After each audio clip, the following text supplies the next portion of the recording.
ನೀನು ಪ್ರೀತಿಸು ಎಂಬುದಾಗಿ. ಹಲ್ಲೆಲೂಯ. ನಾವು ಪ್ರೀತಿ ಮಾಡುವಂತಹ ಮಕ್ಕಳಾಗಿರಬೇಕು. ನಾವು ಯಾರ ಮಕ್ಕಳಾಗಿರ್ಬೇಕು? ಪ್ರೀತಿ ಮಾಡುವಂತ ಮಕ್ಕಳಾಗಿರ್ಬೇಕು. ಈ ಪ್ರೀತಿ ಎಲ್ಲಿ ಸಿಗುತ್ತೆ? ಈ ಪ್ರೀತಿ ಲೋಕದ ಕಟ್ಟಕಡೆಗೆ ಎಲ್ಲಿ ಹೋದರೂ ಸಿಗಲಿಲ್ಲ, ಯಾವ ಶಾಪ್ನಲ್ಲಿ ಸಿಗಲಿಲ್ಲ, ಯಾರ ಮನೆಯಲ್ಲಿ ಸಿಗಲಿಲ್ಲ. ನಿಜವಾದ ಪ್ರೀತಿ ಸಿಗಬೇಕಾದರೆ ಯೇಸು ಕ್ರಿಸ್ತನಲ್ಲೇ ಮಾತ್ರ. ಯಾಕೆ ಗೊತ್ತಾ? ಆತನು ನಿಜವಾದ ಸರ್ವಶಕ್ತನಾಗಿರುವಂತಹ ದೇವರಾಗಿದ್ದಾನೆ. ಆತನು ಲೋಕಕ್ಕೆ ಪ್ರೀತಿ ಮಾಡಿದ್ದಾನೆ. ನಾವು ಪಾಪಿ ಆಗಿರುವುದು ಆತನಿಗೆ ಗೊತ್ತು. ನಾವು ಪಾಪ ಮಾಡ್ತಾ ಇದ್ದೇವೆಂದು ಆತನಿಗೆ ಗೊತ್ತು.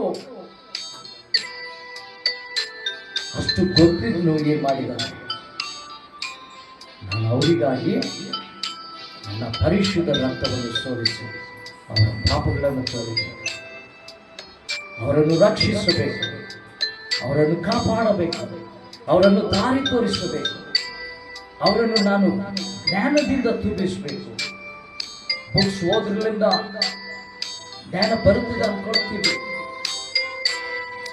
ಬುಕ್ಸ್ಗಳು ಓದೋದ್ರಿಂದ ಜ್ಞಾನ ಬರುತ್ತದೆ ಅನ್ಕೊಳ್ತೀವಿ. ಆದರೆ ನಿಜವಾದ ಪರಿಶುದ್ಧವಾದ ಗ್ರಂಥ ಹೇಳ್ತದೆ, ಯಾರಿಗೆ ಜ್ಞಾನ ಇಲ್ಲವೇ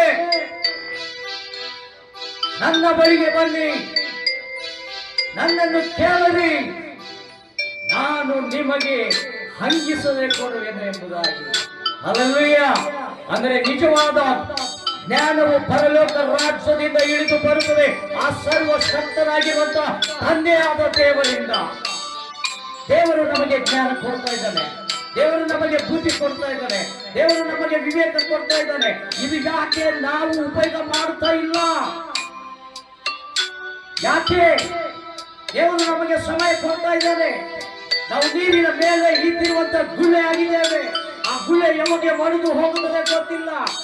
ನಾವು ಧೂಳಿ ಆಗಿದ್ದೇವೆ, ಮಣ್ಣಾಗಿದ್ದೇವೆ, ಮತ್ತೆ ತಿರುಗಿ ಮಣ್ಣಿಗೆ ಸೇರುತ್ತೇವೆ.